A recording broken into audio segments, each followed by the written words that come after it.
नमस्कार दोस्तों, मेरा नाम है सुमित बनवाल। 5 इयर्स स्ट्रगल में आप सभी का स्वागत है। आज मैं आप सभी को SBI PO का सेल्फ गिवन एग्जाम एनालिसिस देने वाला हूं। तो वीडियो को पूरा देखिएगा, मिस मत कीजिएगा। एक एक चीज़ को मैं बहुत अच्छे से बताऊंगा। मेरे पास कुछ क्वेश्चंस के आंसर भी है जो मुझे याद थे, चाहे वो इंग्लिश के हो या क्वांट के हो, चाहे रीजनिंग के हो। तो जिसका भी SBI PO 4th शिफ्ट में पेपर था 3:30 बजे, वो आंसर भी मैच कर सकते हैं। तो इन्हें इससे क्या होगा कि उनको भी पता चल जाएगा कि उनके आंसर सही है या मेरे आंसर सही है। ठीक है।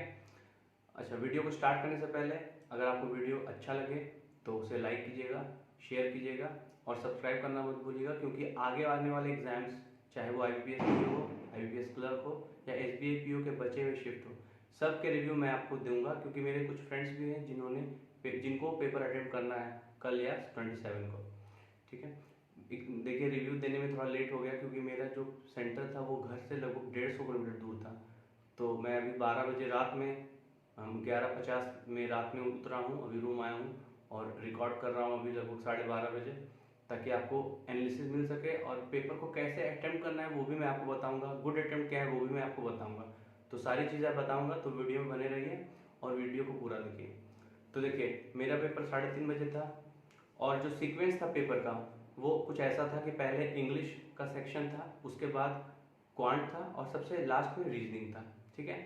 अब मैं देखिए, मैं आपके लिए सब कुछ लिख कर लाया हूँ जो जो मुझे याद था। तो इससे आपको काफ़ी आसानी होगी। सबसे पहले हम बात करते हैं इंग्लिश में। तो इंग्लिश में देखिए, टोटल 30 क्वेश्चन होते हैं, जैसा कि आप सबको पता है। पहला रीअरेंजमेंट था। रीअरेंजमेंट के लगभग 4 से 5 क्वेश्चन थे। वो नया वाला रीअरेंजमेंट जिसमें एक सेंटेंस को 5 पार्ट में डिवाइड कर दिया जाता है और आपको एक एक नंबर का, और आपको बताना होता है कि DACB BACE में कौन सा आंसर सही है। तो न्यू टाइप का रीअरेंजमेंट था, 4 से 5 क्वेश्चन था। ठीक है।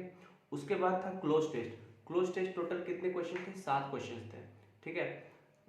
और उसका थीम क्या था? थीम कुछ ऐसा था कि एक डिवाइस है, ठीक है। जैसे कोविड में के टाइम में अभी पल्स ऑक्सीमीटर वहाँ पे मेंशन था कि पल्स ऑक्सीमीटर जो है वो वाइट जो पर्सन होते हैं, जो गोरे पर्सन होते हैं, और जो ब्लैक पर्सन होते हैं, उनका जब वो ये लेता है, टेम्परेचर को मेजर करता है, तो उसमें काफ़ी डिफरेंस दिखा जाता है। और वहाँ पे ये भी मेंशन था कि USA में एक डिवाइस है जो ब्लैक पॉपुलेशन और वाइट पॉपुलेशन, यानी कि ब्लैक पर्सन और वाइट पर्सन में काफ़ी भेदभाव करता है। तो इस तरह का कुछ थीम था। ठीक है। तो इसके कुछ आंसर्स मुझे याद है। अगर आपने भी इस शिफ्ट में एग्जाम दिया है तो बताइए कि आंसर मेरे से मैच कर रहे हैं, मेरा सही है या नहीं है। अगर नहीं है, अगर आपको लगता है कुछ आंसर है, तो आप कमेंट सेक्शन में जरूर रिप्लाई कीजिएगा। देखिए, एक आंसर था फेल्स। ठीक है, मैंने लगाया वहां पे फेल्स। एक था रेकमेंड्स, रेकमेंड्स 2 हुआ। एक था फ्रीक्वेंटली, ठीक है, 3 हो गए। और एक था फैक्टर और मॉड्यूल में मुझे काफी कंफ्यूजन हो रहा था। फैक्टर और मॉड्यूल, जिन्होंने 4th शिफ्ट का पेपर दिया था वो कनेक्ट कर पा रहे होंगे कि मैं क्या बोल रहा हूँ। ठीक है। तो क्लोज टेस्ट में एक था फेल्स आंसर, मतलब मैंने टिक किया है, आपने क्या टिक किया आप बताना। एक था फ्रीक्वेंटली, एक था रेकमेंड्स, और एक फैक्टर या मॉड्यूल में मैं कंफ्यूज हो गया था तो मैंने फैक्टर लगाया। तो ये 4 मुझे याद है, बाकी 3 याद नहीं है। ठीक है। अच्छा, उसके बाद और क्या आया था? एरर के 4 क्वेश्चन थे, जिसमें से एक का आंसर जो मेरा जो आ रहा था वो आ रहा था नॉट मतलब नो इम्प्रूवमेंट रिक्वायर्ड, है ना, रहता है ना, नो एरर। तो वो एक आंसर मेरा आ रहा था नो एरर का। और एक आंसर था डी, जिसमें से टू के साथ आईएनजी यूज किया गया था। तो टू के साथ आईएनजी होता नहीं है जनरली, हम सबको पता है, इन्फिनेटिव वर्ब है, टू के साथ V1 लगता है जनरली, अगर एक्सेप्शनल केस को छोड़ दे तो वो एक एरर था। ठीक है। नेक्स्ट था फ्रेज रिप्लेसमेंट। फ्रेज रिप्लेसमेंट वही ओल्ड पैटर्न जिसमें एक बोल्ड में फ्रेज दिया जाता है और आपको करेक्ट जो नीचे ऑप्शंस हैं वहां पे मैच करना होता है। तो फ्रेज रिप्लेसमेंट के भी लगभग 3-4 क्वेश्चन थे। ठीक है। उसमें से एक का आंसर मुझे जो याद है, एक था डिनाइड। ठीक है, डिनाइड करके 2 ऑप्शन था, उसमें से एक आंसर था डिनाइड। अगर आपको याद होगा तो आप कनेक्ट कर पा रहे होंगे। और एक था कुछ ऐसा कि between two countries, action between two countries या कुछ ऐसा था। ठीक है, ये हो गया। उसके बाद हमारे आते हैं RC में, रीडिंग कॉम्प्रिहेंशन। तो रीडिंग कॉम्प्रिहेंशन में टोटल 7 से 8 क्वेश्चन थे। ठीक है। उसका 2 जो सिनोनिम्स है वो मैं लिख कर लाया हूं। एक था कॉनंड्रम, CONUNDRUM, कॉनंड्रम। तो कॉनंड्रम का आंसर जो है मैंने मिस्ट्री लगाया है। आपने क्या लगाया आप जरूर कमेंट सेक्शन में बताना। एक था अंडरवे, UNDERWAY, अंडरवे। तो अंडरवे में 2 ऑप्शन में मैं कंफ्यूज कर गया था। आपको भी हो रहा होगा, एक प्रोग्रेस और एक गोइंग, ठीक है। तो अगर मैं अंडरवेंट का सिनोनिम का बात करूं तो उसका सिनोनिम इन प्रोग्रेस और ऑन गोइंग दोनों होता है। अब करेक्ट आंसर क्या था ये थोड़ा बताना मुश्किल है, ठीक है। मैंने प्रोग्रेस लगाया है, आपने क्या लगाया ये आप कमेंट सेक्शन में बताना। तो ये इंग्लिश का पूरा हो गया, 5 7 12 4 16 4 20 3 23, हाँ 30 क्वेश्चन इंग्लिश के पूरे हो गए, ठीक है। अब हम चलते हैं क्वांट में, क्योंकि इंग्लिश के बाद क्वांट का सेक्शन खुला था। तो क्वांट में क्या था, देखिए क्वांट में दो डीआई थी, ठीक है। कौन कौन सा डीआई था, एक था लाइन प्लस टेबुलर, ठीक है, और एक था पाई चार्ट प्लस टेबुलर, दो डीआई था। और जो पहला डीआई था लाइन प्लस टेबुलर, उसमें 6 क्वेश्चन थे, ठीक है। ये डीआई क्या था मैं आपको बता रहा हूँ। देखिए इसका डेटा मैं आपको एक एग्जाम्पल के तौर पे बताऊंगा, क्योंकि वहां पे क्या था वो डेटा मुझे याद नहीं है, लेकिन एग्जाम्पल में बता सकता हूँ। जैसे देखिए लाइन ग्राफ में दिया हुआ था एक, सपोज करिए कि कोई ए नाम का कोई कुछ है, ठीक है। ए और बी दो चीज है, ठीक है। तो लाइन ग्राफ में क्या दिया हुआ था कि ए का टोटल वैल्यू दे दिया था, ठीक है, लाइन ग्राफ में, ठीक है। और टेबुलर फॉर्म में जो था, जो टेबुलर ग्राफ था, उसमें बी का परसेंटेज दिया था। यानी कि अगर मैं एग्जांपल के तौर पे बताऊं कि जैसे कि मान लीजिए ए है, तो ए का जनवरी का वैल्यू अगर 200 है, तो टेबुलर वो लाइन में था, ठीक है। और टेबुलर में क्या था, बी का परसेंटेज था। तो अगर मान लीजिए बी का परसेंटेज जनवरी में 40% है, तो ए का कितना हो जाएगा, 100 से माइनस कर देंगे 60%, और 16% बराबर कितना हो जाएगा, इधर 200। आप समझ रहे मैं क्या बोल रहा हूँ, अगर आपने पेपर दिया हो तो जरूर समझेंगे, ठीक है। और अगर नहीं भी दिया है तब भी आप समझ सकते हैं कि लाइन ग्राफ में ए का टोटल वैल्यू दिया था जनवरी फरवरी करके, और टेबुलर में जो था वो था परसेंटेज वैल्यू बी का। तो अगर आपको ए निकालना है तो पहले 100 में से मान लीजिए बी का जनवरी का 40% है, तो 100 में से 40 माइनस करेंगे 60% हो जाएगा, और 60% का वैल्यू क्या हो जाएगा, लाइन ग्राफ में जो दिया हुआ 200 के बराबर। तो उसी से निकाल सकते हैं। तो इसके 6 क्वेश्चन थे, काफी लंबे लंबे क्वेश्चन थे, कुछ कुछ मैंने इसके 4 ही क्वेश्चन किए, ठीक है। सेकंड जो डीआई था वो था पाई चार्ट। पाई चार्ट में क्या था, सेम कॉन्सेप्ट था पाई चार्ट में, बस सिर्फ नाम चेंज कर दिया था। उसमें कुछ ऐसा था कि एक फॉरेन एक्सपोर्ट था, मतलब इंडिया की किसी चीज को एक्सपोर्ट कर रहा है, शायद फॉरेन और इंडियन था, ठीक है। तो पाई चार्ट में क्या दिया हुआ था, फॉरेन का वैल्यू, जैसे कि टोटल वैल्यू दिया हुआ था, और परसेंटेज में जैसा कि आप जानते हैं पाई चार्ट में दिल्ली मुंबई करके स्टेट था 4 5। और टेबुलर में था क्या था, उसी तरह जैसे लाइन ग्राफ में मैं पहले बताया, दोनों का कॉन्सेप्ट सेम था। टेबुलर में क्या किया था कि जो इंडियन है उसका परसेंटेज दे दिया था। तो सपोज करिए कि अगर मान लीजिए दिल्ली में, ठीक है, अगर कोई फॉरेन कंपनी का अगर एक्सपोर्ट हो रहा है दिल्ली में, तो वो अगर 400 है, ठीक है। और टेबुलर फॉर्म में क्या किया था कि इंडियन कंपनी का जो परसेंटेज था वो दिया हुआ था, ठीक है। तो 40% अगर इंडियन कंपनी का हो गया, तो अगर फॉरेन का निकाला तो 60%, और 60% इक्वल्स टू अगेन वही जो पाई चार्ट में दिया। आप समझ पा रहे हैं मैं क्या बोल रहा हूँ, ठीक है। अगर ध्यान से सुनेंगे तो समझ जाएंगे, ठीक है। तो इसी तरह से 5 क्वेश्चन थे इसके।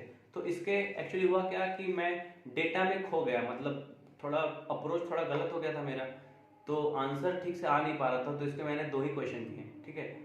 तो 6 और 5 11 हो गया। अच्छा 6 जो था हमारा फेवरेट, ये था क्वाड्रेटिक, ठीक है। क्वाड्रेटिक के 6 क्वेश्चन थे, जिसमें से 2 क्वेश्चन देखते के साथ टिक करना था।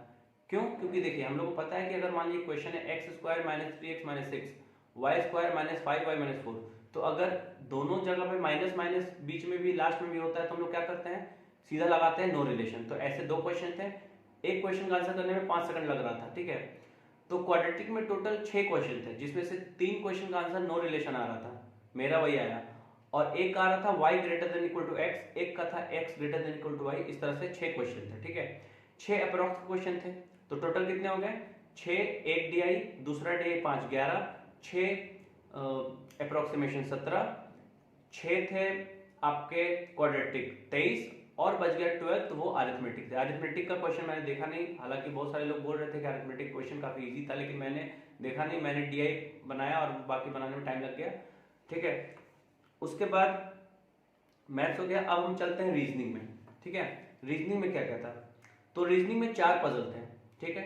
एक पजल था 6 मंथ दिए हुए थे। अच्छा मंथ मेरे को एग्जैक्टली याद है, जनवरी था, मार्च था, मई था, जून जुलाई एंड सितंबर, ठीक है। 6 मंथ थे, 6 पर्सन थे, और 6 के पास डिफरेंट नंबर ऑफ कैंडीज थी। जैसे मान लीजिए ए के पास 20 है, बी के पास 40 है, इस तरह से थे। तो उसके 5 क्वेश्चन थे। एक क्वेश्चन था स्क्वायर बेस्ड पजल, ये सबसे इजीएस्ट क्वेश्चन था हमारे शिफ्ट का, फोर्थ शिफ्ट का सबसे इजीएस्ट क्वेश्चन था स्क्वायर बेस्ड पजल। इसमें वही पुराना पैटर्न की 4 लोग अंदर दिख रहे हैं कॉर्नर में हैं और 4 लोग बीच में हैं जो कि बाहर दिख रहे हैं। ये क्लर्क लेवल का क्वेश्चन आप बोल सकते हैं, बहुत इजी क्वेश्चन था, 2 मिनट लगा मेरे से बन गया था। नेक्स्ट था 9% कि 9 लोग हैं और किसी चीज को खरीद रहे हैं, ठीक है, उसको सजाना था हम लोग को। वो बॉक्स बेस्ड टाइप से था, लेकिन उसका एक क्वेश्चन काफी कंफ्यूजिंग था, 2 क्वेश्चन उसमें पूछा था कि बिगनिंग से, मतलब ये नहीं बोला था कि नीचे से या ऊपर से, बोला था कि इसमें बिगनिंग से 7 नंबर पे कौन है। तो मैं तो कंफ्यूज हो गया, मैं तो नीचे से ले लिया। बहुत सारे लोग बोल रहे थे कि ऊपर से बिगनिंग होगा। अब आप बताइए कि नीचे से आंसर होगा कि ऊपर से होगा। अगर आपने पेपर दिया है तो आप कमेंट सेक्शन में बताइएगा जरूर कि मेरा गलत है कि सही, क्योंकि 2 क्वेश्चन ऐसे थे जिसका बिगनिंग से रिलेटेड क्वेश्चन था, ठीक है। अच्छा, 3 पजल हो गए। एक पजल था फ्लैट और फ्लोर वाला, वो मैंने बनाया नहीं, बस देखा फ्लैट फ्लोर है, छोड़ दिया क्योंकि टाइम नहीं था। तो ये हो गया बेस क्वेश्चन। उसके बाद एक क्वेश्चन था सीरीज का, जैसे कि ऐसे दिया हुआ था AB9, मतलब एग्जांपल दे रहा हूँ, CD18 इस तरह से था। तो इसका आंसर जो था वो मेरा आया था NP81। अगर आपका भी सेम आंसर आया होगा तो कमेंट सेक्शन में बताना, ठीक है। उसके बाद रैंकिंग का पजल था, वही वाला कि A B से बड़ा है, B C और D से बड़ा छोटा है, ऐसे करके था ना, और उसके साथ कुछ एज या कुछ नंबर्स थे।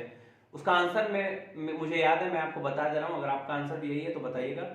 सबसे पहले सबसे बड़ा था O, उसके बाद J, then K, then L, then M and then N, यानी कि O J K L M N, ठीक है, ये था आंसर।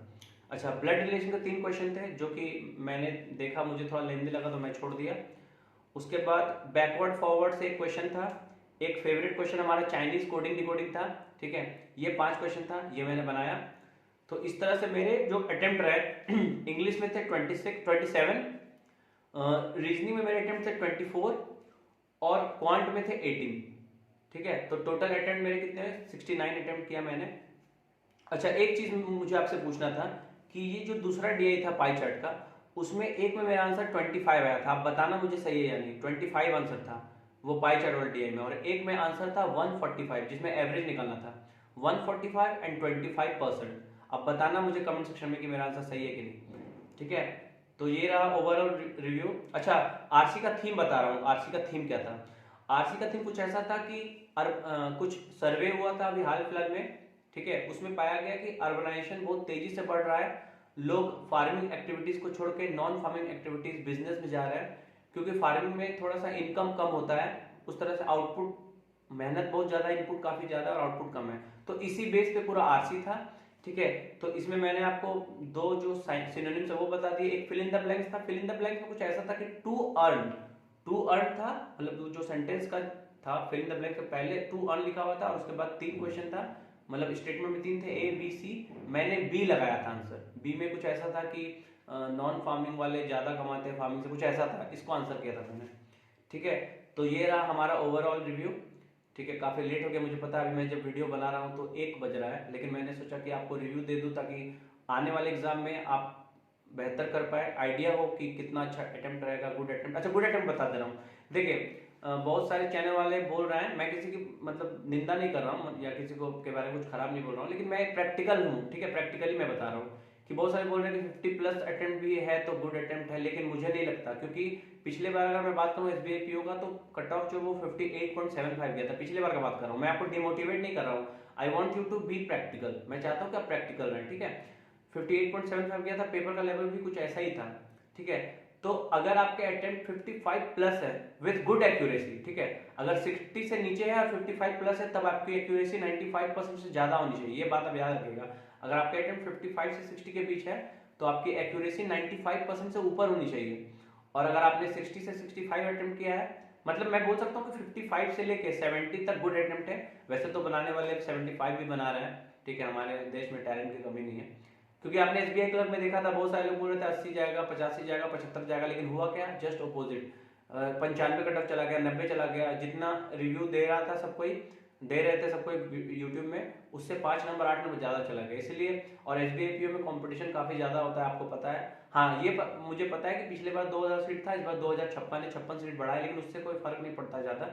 तो कट ऑफ के बारे में ज्यादा बात नहीं करूंगा, वो जब एग्जाम खत्म हो जाएगा तब मैं कट ऑफ के बारे में चर्चा करूंगा। अच्छा, एक चीज़ और, कल 21 को मेरे 2 फ्रेंड का पेपर है, उसका एनालिसिस भी मैं आपके सामने लेकर आऊंगा। तो वीडियो को लाइक करना भूलिए नहीं, सब्सक्राइब भी करिएगा ताकि आपको आने वाले नोटिफिकेशन मिलते रहे। कल का रिव्यू भी आपको दे दूंगा, ठीक है, ताकि 27 को जिसका एग्जाम है उसको काफ़ी प्रॉफिट हो जाए, थोड़ा फायदा हो जाए।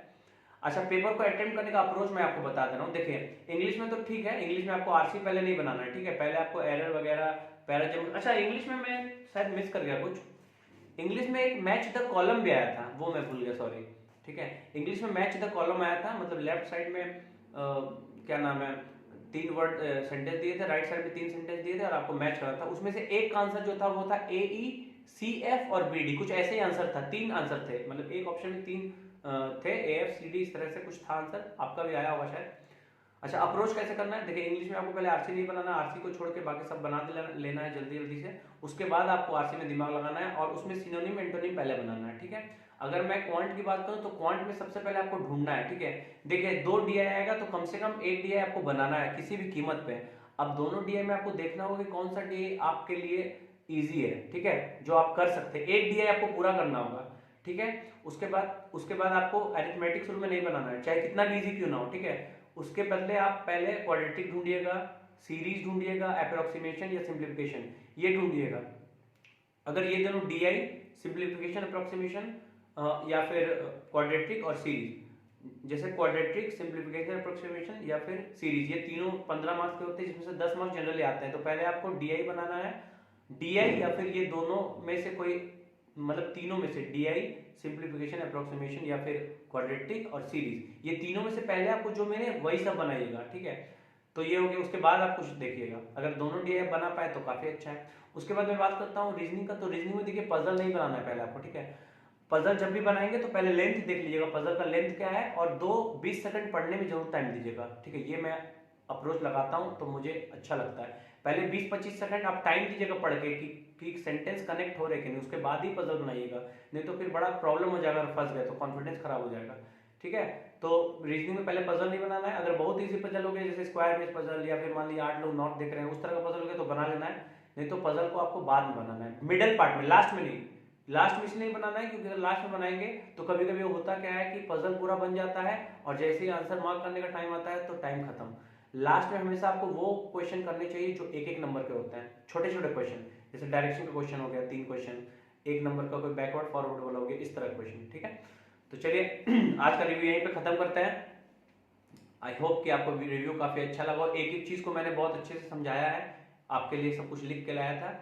आगे भी रिव्यू इसी तरह से देता रहूंगा। और एक चीज बता दूं, मेरा 4 तारीख को IBPS PO का फर्स्ट शिफ्ट में पेपर है, उसका रिव्यू भी मैं आपको दूंगा।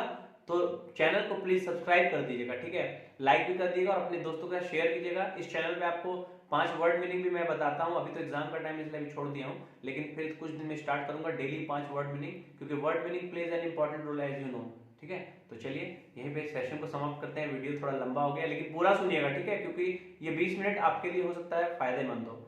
तो यहीं पे सेशन को खत्म करते हैं, फिर मिलते हैं नेक्स्ट सेशन में, ठीक है। वीडियो देखने के लिए आपका बहुत बहुत धन्यवाद।